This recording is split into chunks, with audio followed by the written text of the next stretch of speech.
Okay, let's all take a breath. That was awesome, John. Thank you. Next up, we go to the Paducah office. A couple of talks in the Paducah office who are definitely also at ground zero for this event. Right now we have who was the brand new WCM. I'm going to let her tell you about that. Christine Welgus from the National Weather Service Paducah office. Christine, go ahead.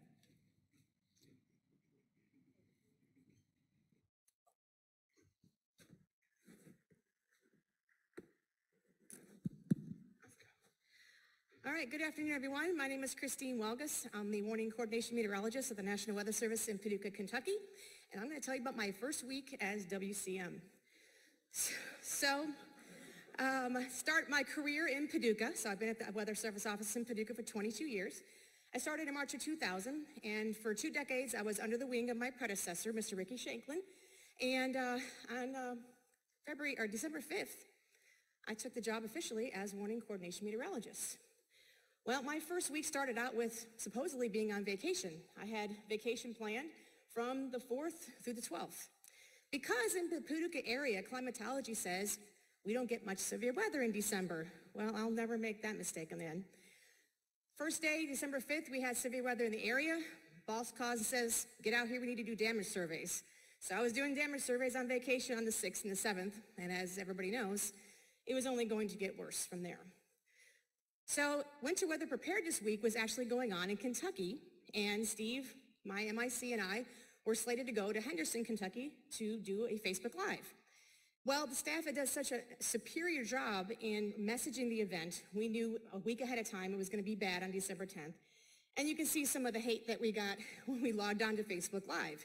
And I said, listen, guys, let me get through. We need to get through for winter weather preparedness. I promise you, I will spend as much time as you want going over what's going to happen tomorrow. And we did that. And there were a lot of scared people. You can tell just from the comments how scared people were. So that got me amped up. I was getting stressed out. I knew tomorrow was going to be a big day. And I just didn't know how big it was going to be. So December 10th, again, I'm still on vacation. But as any WCM in the room knows, you're never really truly off, are you? Right? Phone calls, texts, emails. How bad's it going to get? When's it going to get here? All that. Well, then later on in the evening, well, before that, I felt very odd. I spent 20-some years in operations. As a lead forecaster, my priorities are different, right? I want to be there for the staff. So I called them up a couple of times during the day. I said, hey, you guys need me? Do you need anything? And they're like, rest up, Christine. We're going to need you later. So that's what I did. But later on in the evening, that monster supercell, as probably all of you in the room noticed, coming up from Arkansas and into the Boot Hill of Missouri. And we just knew that was going to be it. That was the storm. So now in the mindset of a WCM, your mind is racing. Okay, how bad is this going to get? How many people are going to be impacted? Okay? Blood pressure was going up pretty rapidly at that point.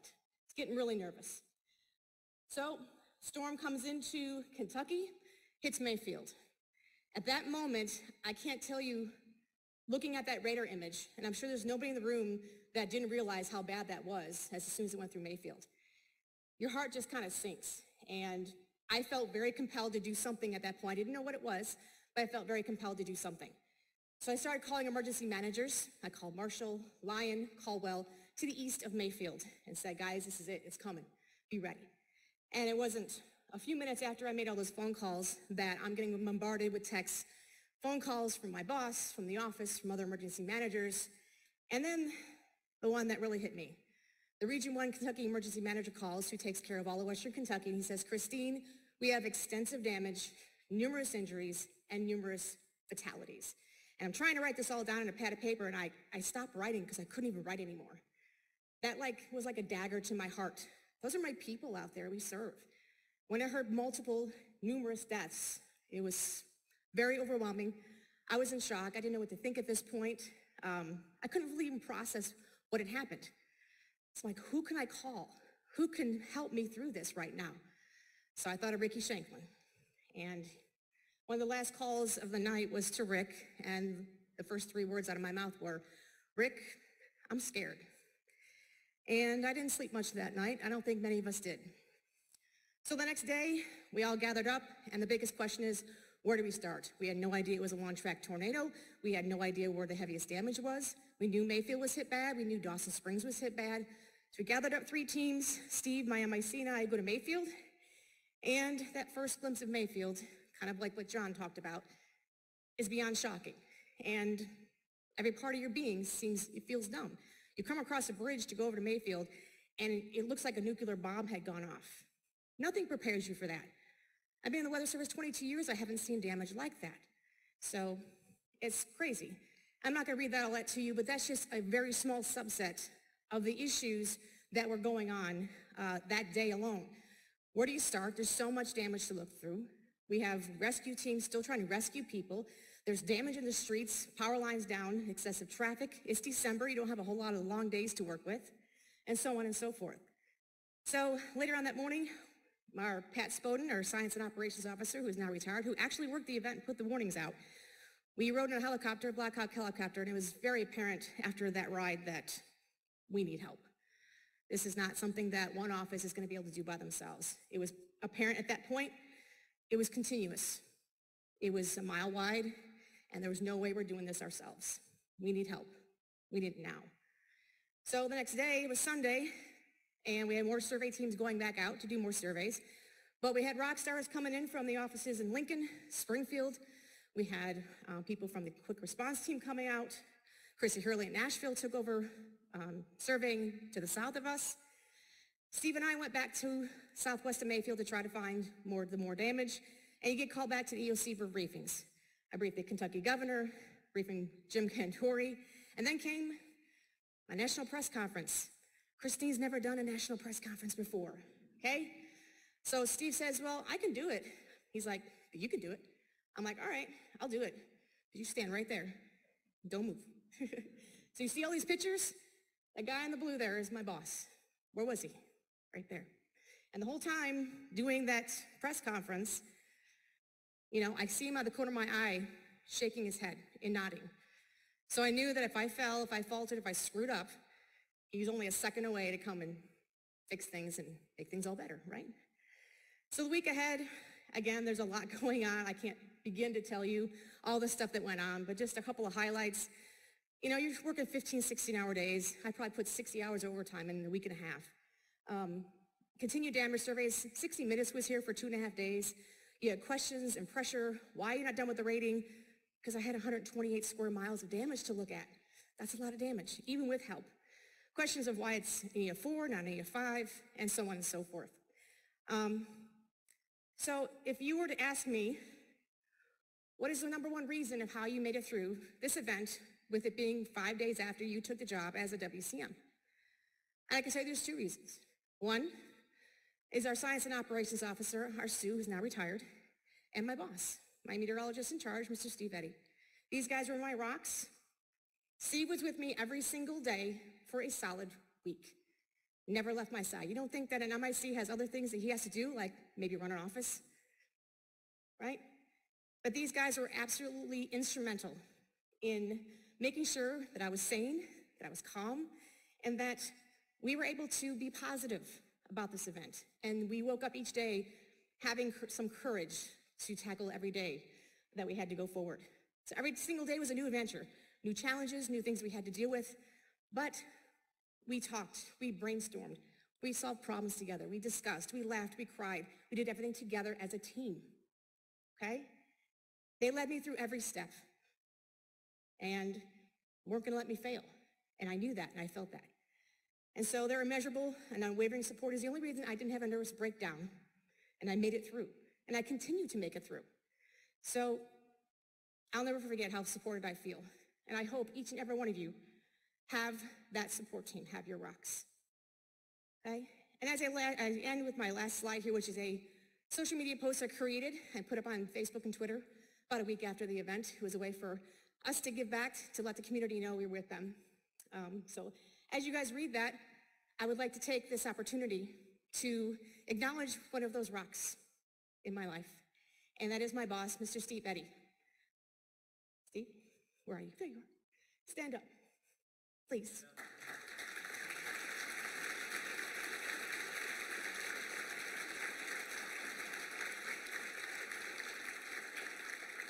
With that, that's all I have. Thank you all so much.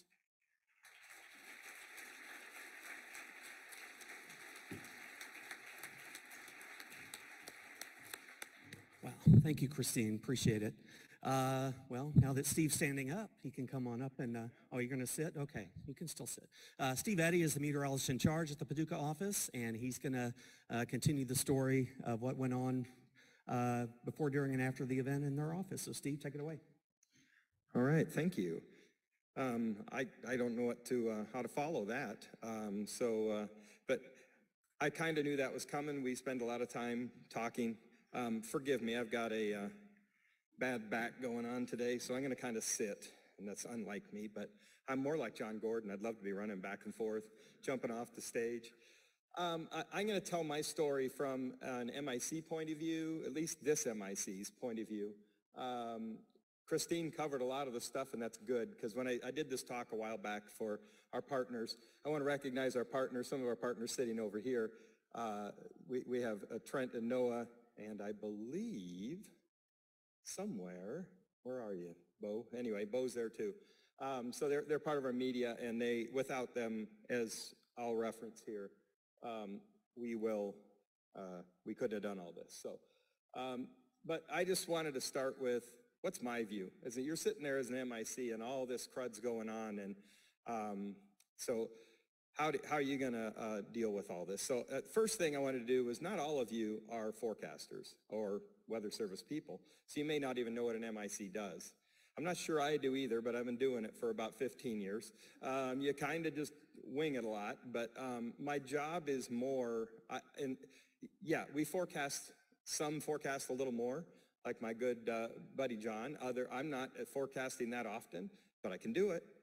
Others do, but my job, the way I look at it, is to provide direction and resources, and most importantly, to set a culture in the office so that we are prepared to handle things like Mayfield tornado or the West Kentucky tornado. So, you've heard all this great stuff from John and from Christine that it all went great.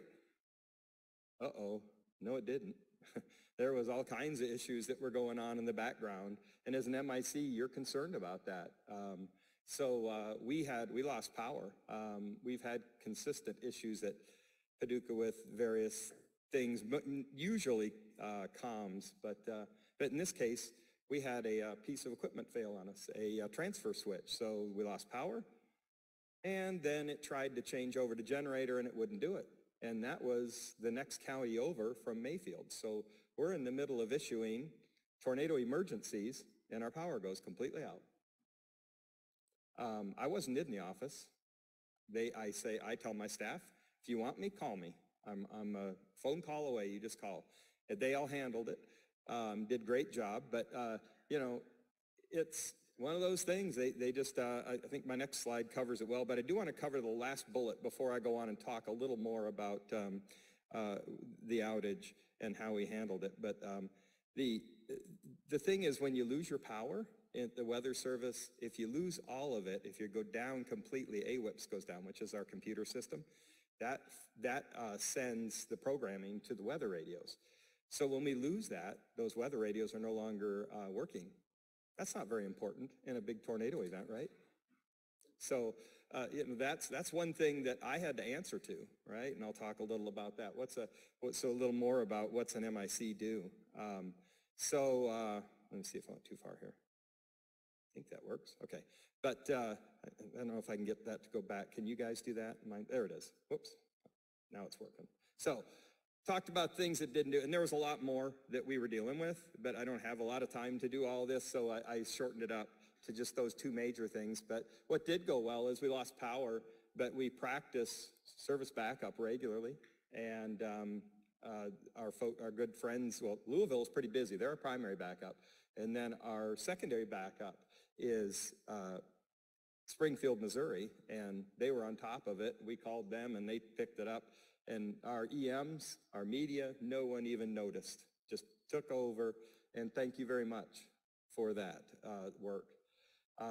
So that's awesome, and that's a good testament to that we do this, and it's just take right over. But the techs come rolling in, it's middle of the night, on a Friday night, they come rolling in, and they're working their butts off trying to fix this. So great people, committed, just, we got wonderful people all the way through the agency.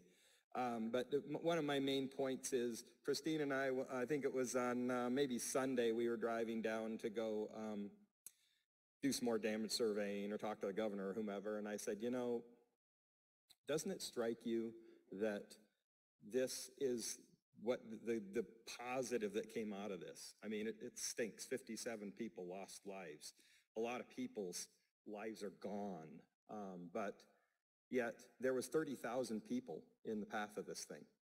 And, you know, and it's amazing how many stories John heard, I heard, Christine heard, as we were out doing damage surveys of people doing what they were supposed to do. Well, who told them that?